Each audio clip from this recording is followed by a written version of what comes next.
lagi loh saudara. Baru saja kami dikabarkan dari Mekah Al-Mukarramah.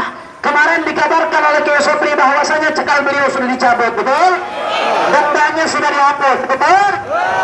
Tinggal exit permit, izin keluar. Dan alhamdulillah sore hari ini izin keluar beliau sudah terbit di Saudi.